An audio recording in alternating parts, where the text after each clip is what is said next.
les absences avec aussi la possibilité d'apport des variables planicielles. On a fait aussi une évolution au niveau de l'avancement de carrière.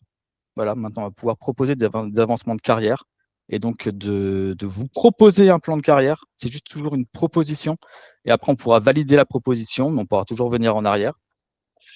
On a aussi fait une évolution sur la gestion des fins de contrat. Donc là, je vais vous montrer où est-ce que ça se trouve, avec une automatisation de la variable pour l'indemnité des fins de contrat. On a fait aussi une grosse évolution dans le publipostage. Donc ça, c'était quelque chose aussi qui était demandé. Concernant toute une évolution de documents qu'on peut mettre en place et une petite évolution aussi que vous avez dû voir apparaître sur vos écrans, c'est la DPAE. Où là, on vous propose en fait de voir qui a une DPAE et c'est surtout de pouvoir dire, voilà, vous avez mis à jour la DPAE.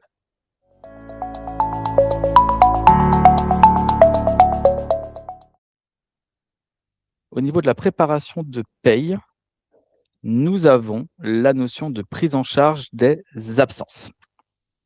Ça veut dire que maintenant, on va éviter la double saisie, comme on vous avait présenté, c'est-à-dire de présenter d'abord de saisir les absences et après de saisir les variables. Ensuite, on vous avait montré qu'on avait une possibilité de proposition de variables. Et donc là, on va automatiser cette proposition de variables. Attention, ce n'est pas parce qu'on automatise qu'il n'y a pas de contrôle. Il y a toujours un contrôle. Je vous conseille quand même de faire toujours ce contrôle. Donc, petit rappel pour les absences. Au niveau des agents, on avait dans la gestion des absences sur l'agent, donc dans l'onglet détail, on avait les absences. Petit rappel, pour créer une absence, on cliquait sur le bouton ajouter.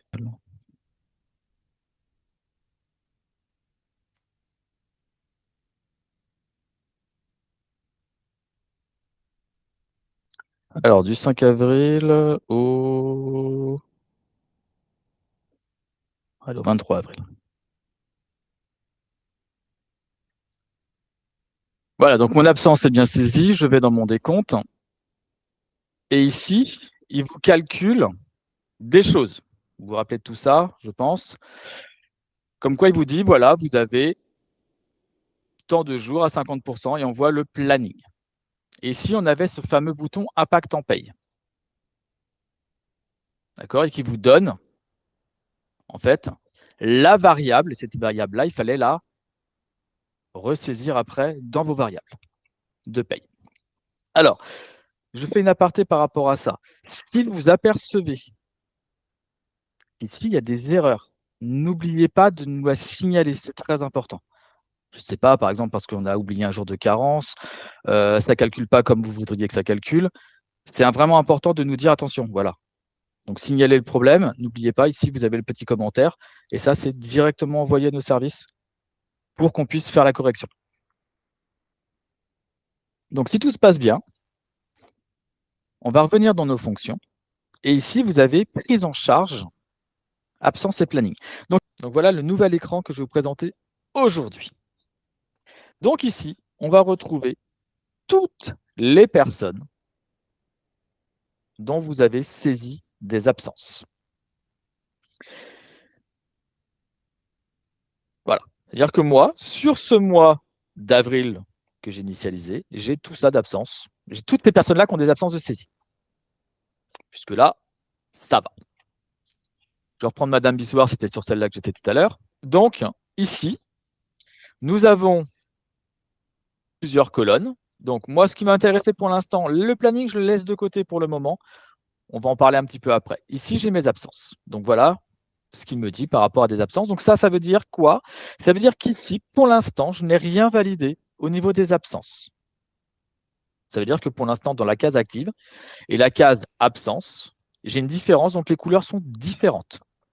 Si c'était les mêmes couleurs, c'est-à-dire que j'aurais fait quelque chose.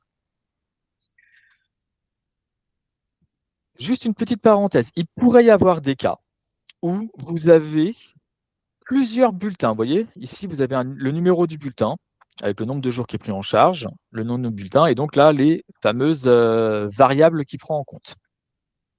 Attention, s'il y avait plusieurs bulletins, nous vous proposions, on mettrait par défaut les absences sur le bulletin le plus important, celui qui a le plus de jours. Voilà, c'est-à-dire que potentiellement, là, si vous voulez faire une répartition des jours d'absence par rapport à des bulletins, là, il faudra le faire manuellement. Par contre, parce qu'on ne peut pas savoir quel jour je mets sur tel bulletin ou quel jour je mets sur autre bulletin. Voilà. Donc ça, il faut le savoir quand même. Donc ici, vous avez un petit bouton. Alors, avant, ici, vous avez la possibilité de trier et ici, la possibilité de sélectionner les agents. Ça veut dire qu'on peut sélectionner les agents selon les services ou selon les agents. D'accord? Ça, c'est important pour ceux qui ont plusieurs services. Et ici, on peut aussi sélectionner uniquement le service que je veux. Et donc, tous les autres sont grisés, pour information. D'accord? Donc, si je veux que mon service aide-soignant et pas mon service inconnu, je prends mes aides-soignants et je décoche les inconnus. Comme ça vous permet de travailler service par service si vous le souhaitez. Si vous voulez tout le monde, on prend tout le monde. Et ici, vous avez prise en charge des variables. Donc ici, pour l'instant, je vais juste m'occuper du bouton récupération des valeurs des absences. Et là, il vient vous la mettre dans la case saisie. Donc, c'est-à-dire que les valeurs de l'absence, il vous les met dans la case saisie. Ça veut dire qu'à partir de là, vous pouvez toujours, si vous le souhaitez, modifier ici les choses. Attention, si vous modifiez, forcément, ce seront ces valeurs-là qui seront mises dans les variables. Et ici, vous avez validé ma saisie. Donc, un petit message qui vous dit « Attention, vous êtes sur le point de valider votre saisie. Nous attirons votre attention sur les agents ayant plusieurs bulletins. Prenez bien le temps de vérifier sur quel bulletin vous souhaitez générer les variables. » Bon, si tout se passe bien, vous confirmez. Et donc là, il est en train de mettre à jour. Ça veut dire qu'à partir de là, contrairement à avant où c'est vous qui alliez saisir la variable qui était indiquée ici, c'est le logiciel qui va venir remplir cette variable-là. Et ici, vous avez même la possibilité de lancer un calcul uniquement, bien sûr, de ces agents-là. Quand vous lancez le calcul, là, je ne vais pas le faire parce qu'il y a quand même quelques agents, ça va calculer tous ces bulletins-là. Et à la fin, là, vous aurez le petit bouton grisé. Une fois qu'il sera dégrisé, ça veut dire que les calculs seront terminés. Donc là, l'incidence qu'il y a eu, c'est que là, si je veux voir Madame Bizoard, alors je pourrais aller dans la saisie variable par agent, par exemple ici. Et si on va chercher Madame Bizoard,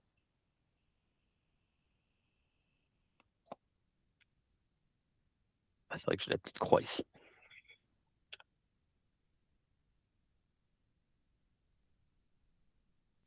Le logiciel est venu me mettre directement les 30 jours que j'avais saisis de demi-traitement. Après, ça ne change pas pour le reste. Hein. C'est toujours la même procédure.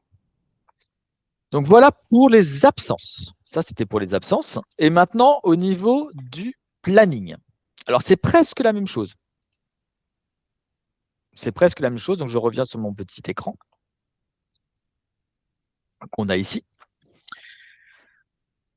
Ici, vous avez la possibilité de charger. Donc, c'est-à-dire que vous faites un export de votre fichier. Alors, il y aura deux solutions. Soit on fait un export du fichier planiciel. Alors, petite parenthèse par rapport à planiciel.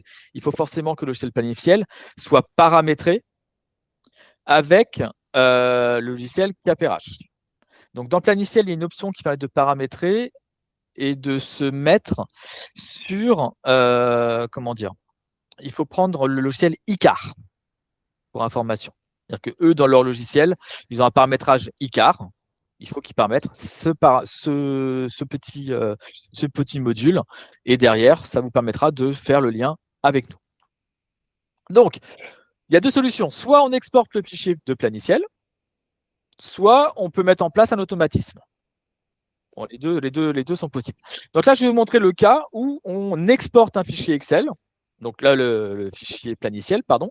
Donc moi, j'ai déjà un fichier planiciel qui est sur mon poste. Et ici, vous avez chargé mon fichier planiciel. Donc en faisant ça, il vous demande où est-ce qu'on va chercher le... Voilà, j'ai mon fichier planiciel qui est là et je fais ouvrir. Donc une demain, voulez-vous charger? Bien sûr, je le charge.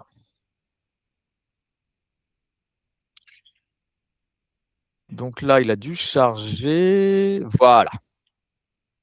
Il m'a chargé, du coup, ici. Là, dans mon exemple, je n'ai que... Ouais, alors j'avais déjà travaillé sur d'autres personnes, c'est pas grave.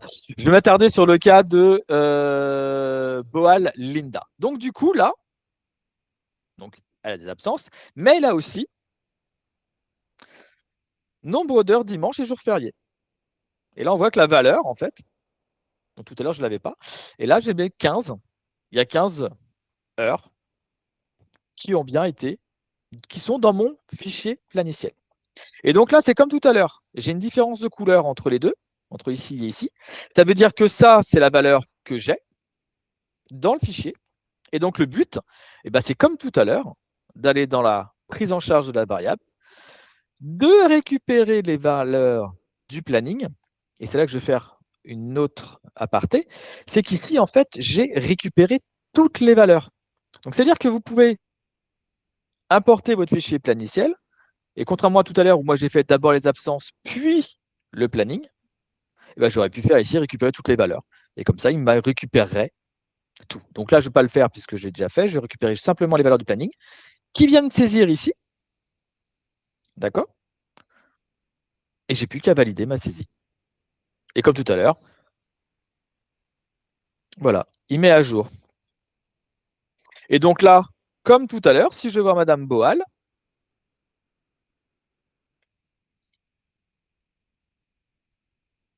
Boal Linda, et que je vais sur ces variables mensuelles,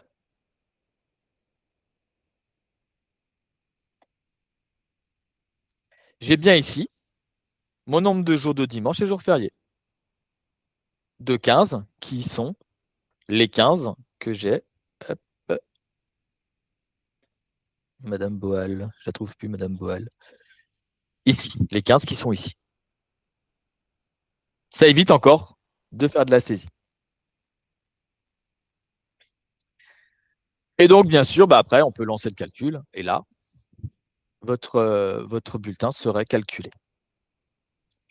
Donc, voilà pour la partie, un gros morceau, en tout cas pour nous, qui vont permettre en fait, de vous faire gagner du temps sur la saisie des variables au niveau des absences et les variables d'activité.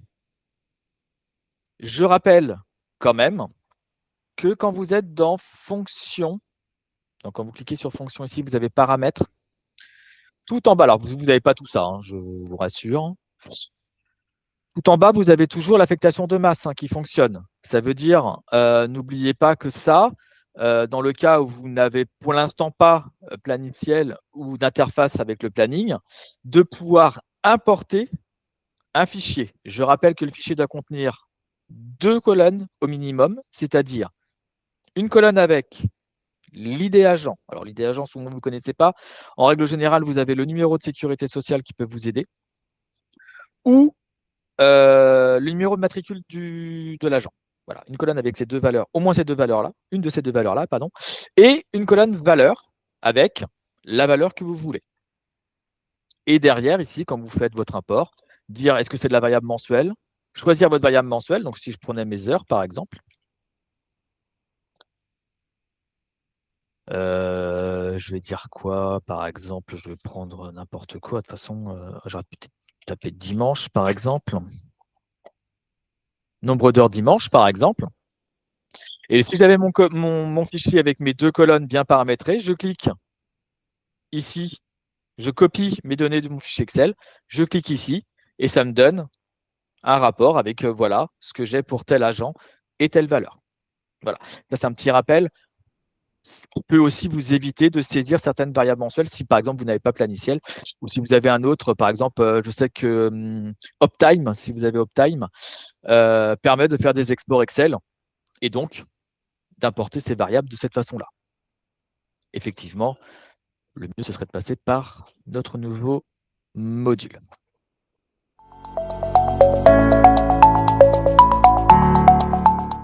Au même endroit que la prise en charge des absences, maintenant, alors hop, on va fermer un peu tout ça. Je vais pouvoir ici faire la gestion des fins de contrat.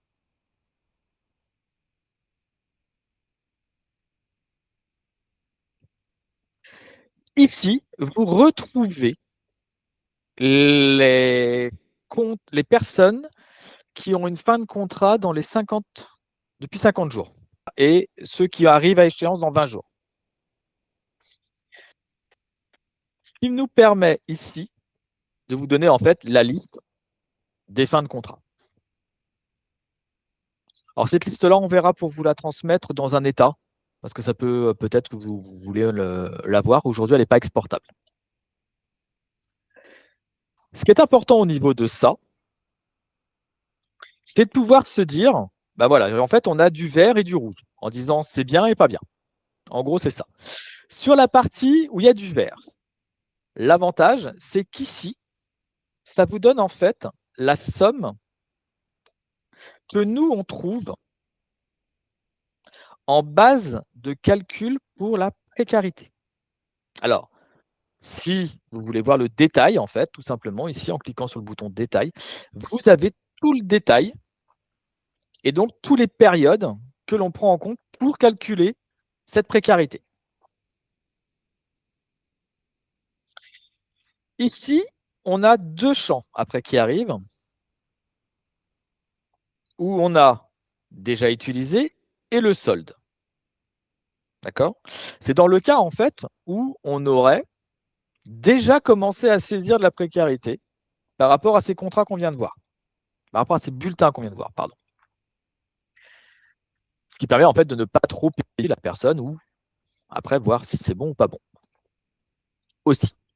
Donc là, vous avez le montant de la précarité qu'il a calculé. Là, on a le montant qui a déjà été saisi dans une variable de précarité. Et ici, le solde qui reste à payer. En gros, voilà, c'est ça. Donc, il ne faut pas hésiter aussi à nous dire, voilà, attention, là, on a un problème. Nous, on ne calcule pas comme ça. Nous, on s'est basé sur ce qu'on a trouvé comme texte. Voilà, on prend le traitement, le CTI, l'indemnité différentielle et l'indemnité spécifique. Voilà pour la base de calcul de la précarité. Alors ensuite, qu'est-ce qu'on a sur cet écran? On a deux boutons ici. Alors, un bouton et un pas bouton. Pardon, excusez-moi. Ici, on a une information comme quoi vous devez générer un bulletin sur la période active pour pouvoir, effectivement, c'est en fait ici, c'est que cette personne-là, je ne peux pas lui donner son indemnité puisque je n'ai pas de bulletin d'initialisé sur cette période. Effectivement, si on va voir madame dans Agent ici, c'est Adélaïde. Alors, elle ne doit pas être présente, ok, effectivement.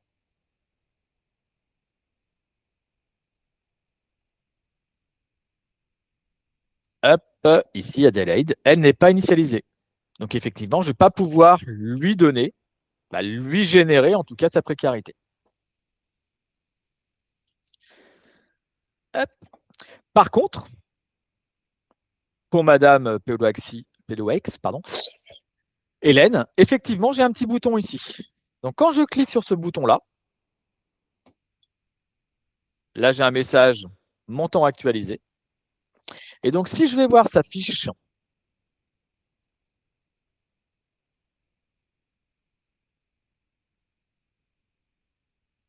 les variables,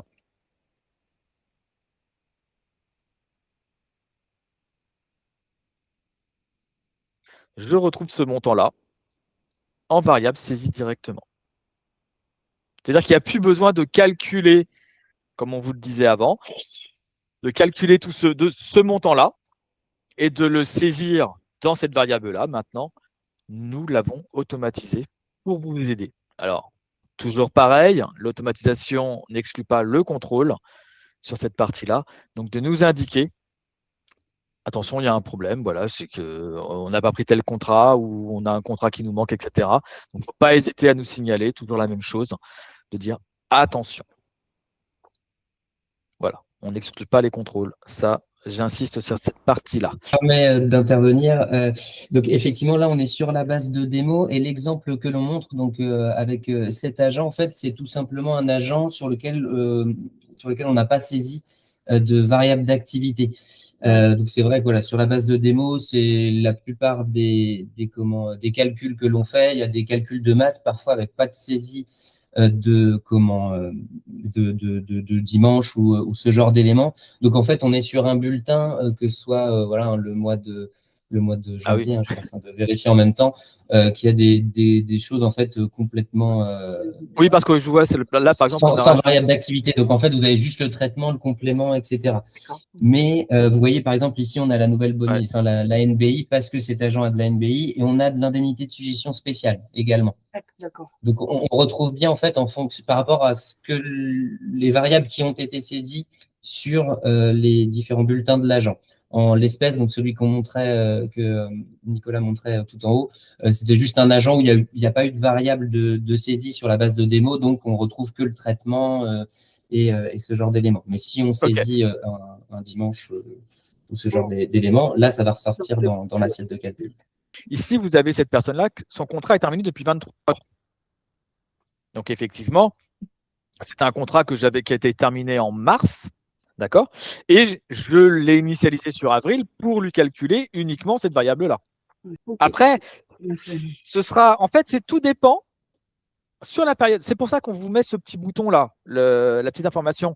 Je n'ai pas de contrat d'initialisé sur la période, ou là, j'ai un contrat initialisé sur la période. Mais si, par exemple, vous êtes en avril, pardon, son contrat s'arrête le 10 avril. Donc, vous allez le retrouver dans cet écran-là. Oui. Rien ne vous empêche de dire, je clique pour lui rajouter sur son bulletin d'avril la variable, ou je ne clique pas, je ne fais rien, et je le ferai le mois prochain. Parce que de toute façon, le mois prochain, elle vous sera encore proposée puisqu'elle aura un montant, qu'il y aura un solde en fait. Par contre, l'inconvénient de le faire sur le mois, c'est qu'on ne connaît pas la valeur du bulletin du mois en cours. C'est ça. C'est-à-dire qu'il faudrait le faire en 2 étapes. Moi, je vous conseille, si j'ai un conseil à vous donner, c'est de le faire le mois d'après. Parce que lorsque vous avez un bulletin sur le mois en cours, il faut d'abord calculer son bulletin pour connaître la variable, pour connaître la valeur. Et en plus, le bulletin ne sera pas validé. On est d'accord que quand on parle brut, je reviens sur le détail là, le SFT aussi est pris en compte. Oui, c'est ça. Là, si vous voulez, donc on prend pour le détail, hein, on va prendre donc les éléments du brut de l'agent sur les bulletins qui ont été validés. Donc, comme je l'expliquais, alors je regarde, est-ce qu'on a un exemple d'agent qui a du SFT? Ça a l'air d'être le cas. Mais on le voyait sur d'autres éléments. Non, je regarde, mais bon, par exemple, ce que je disais, je vois qu'il y a de l'indemnité de suggestion spéciale sur le dernier agent tout en bas. En gros, ça va dépendre des bulletins qui ont été validés. Mais oui, si vous avez du SFT, on reprend l'assiette brute, hein, globalement, de tous les bulletins qui ont été validés, les bulletins liés au contrat, bien sûr, en cours ou aux enchaînements de contrats également.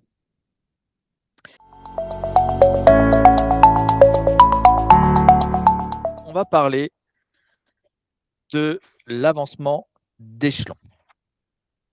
Donc, vous avez tous remarqué normalement à l'ouverture de votre CAPRH,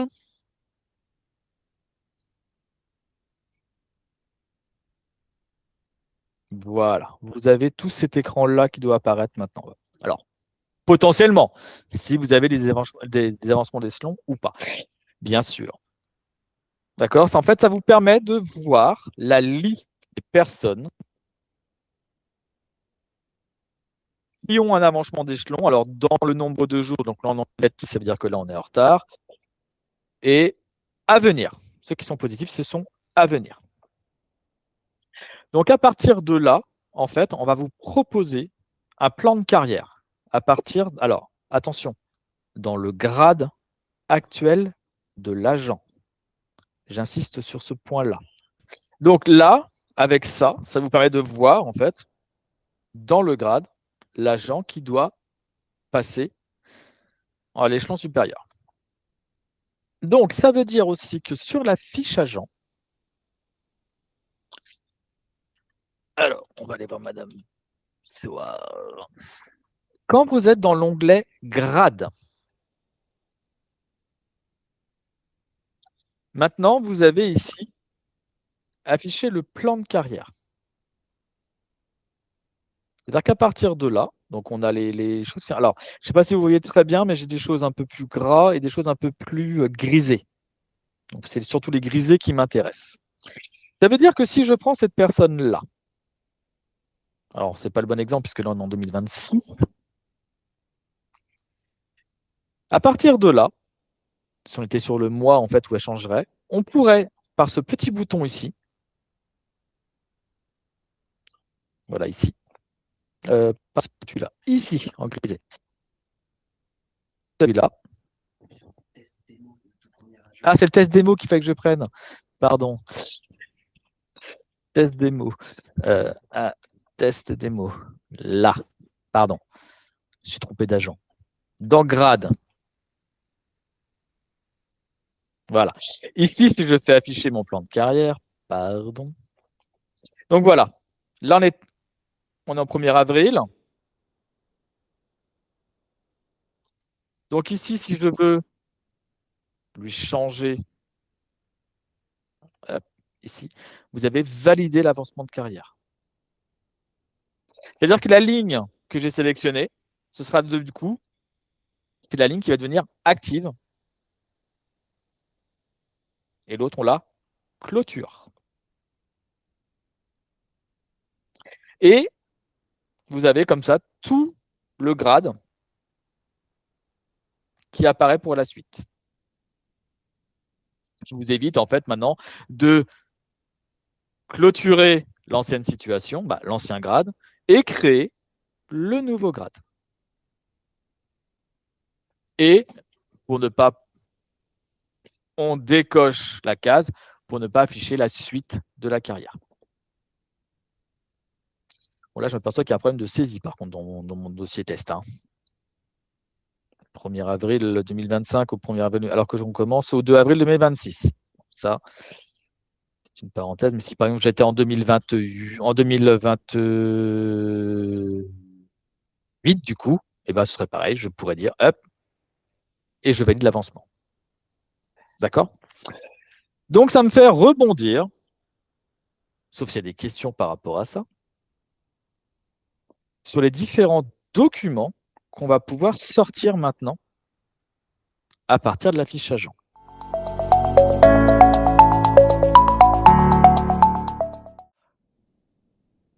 Je rappelle que dans fonction paramètres, vous avez ici l'éditeur de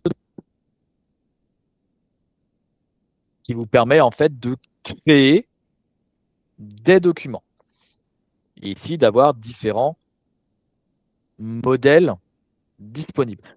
Alors, on n'en avait pas autant. Et donc, c'est ça aujourd'hui la nouveauté, c'est qu'on a créé tous ces modèles-là.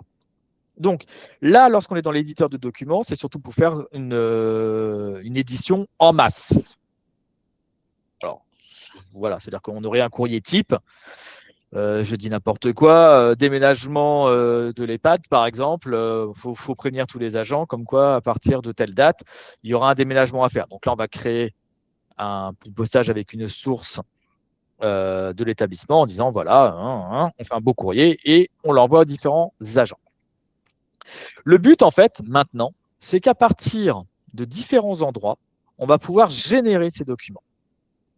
Ça veut dire qu'ici, si je reviens sur ma fiche agent, alors, je vais reprendre ma démo test, par exemple. Ici, vous avez maintenant 2 nouveaux boutons. Alors, vous ne les avez pas encore, je vous rassure. Ou pas, mais vous ne les avez pas encore. Ce sera dans la mise à jour de ce soir. Ici, on a le bouton « Générer ». Et donc, à partir du bouton, de l'endroit où on va se trouver, eh ben, le logiciel va vous proposer directement les documents. Donc, par exemple, on pourrait sortir un certificat de travail. Alors, aujourd'hui, j'ai juste un petit bug, moi, où là, je n'ai pas ma visualisation possible. Voilà. Mais normalement, on l'a, ne vous inquiétez pas. Je vais peut-être vous le montrer dans l'éditeur de documents.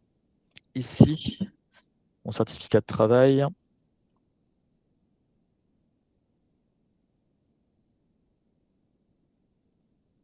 Voilà en gros ce que c'est. Donc, bien sûr, avec les éléments qui vont… Tout ce qui est entre crochets, pardon, c'est les éléments qui sont automatisés. Voilà, donc on vous a créé comme ça différents modèles. Donc, on a le certificat de travail. On a aussi le solde de tout compte, des non titulaires et le solde de compte des titulaires. Là, en fait, l'idée, si vous avez vos propres modèles, on est en train de créer justement cette bibliothèque de documents standards, on va dire. Et après, si vous avez des besoins particuliers, vous pouvez nous envoyer. Hein, donc, si ça peut être, je sais pas, des modèles de contrat de travail, par exemple, ou ce genre de choses, vous pouvez nous les envoyer. Et après, on peut personnaliser des modèles avec vous et dire, bah voilà, pour vous spécifiquement. Le contrat CDD, il est comme ça, rajoutez vos logos et ce genre, super. ce genre d'éléments. Ça peut être, je vais envoyer tout ça alors. Merci, monsieur David.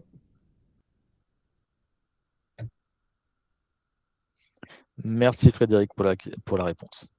Donc là, vous avez voilà, tous ces petits documents qui sont mis à disposition maintenant. Et c'est vrai que ça, c'était quelque chose que nous n'avions pas. Et donc, selon l'endroit où on se trouve, par exemple dans Grade, hop, je vais peut-être afficher ça. Ici, vous voyez, vous avez, là, on aura la génération d'un document. C'est-à-dire que là, on pourra faire un arrêté d'avancement de grade. Donc là, on a tout préparé pour pouvoir vous aider à automatiser un maximum dans la génération du document. Et le bouton « Voir », en fait, ça permettra de voir tous les documents qui sont rattachés à cette fiche agent. Ça veut dire que aujourd'hui, vous avez la notion de GED. Alors, je ne sais pas si tout le monde l'avait bien vu avec moi. Je n'ai pas dû le voir sur tous les sites de mémoire.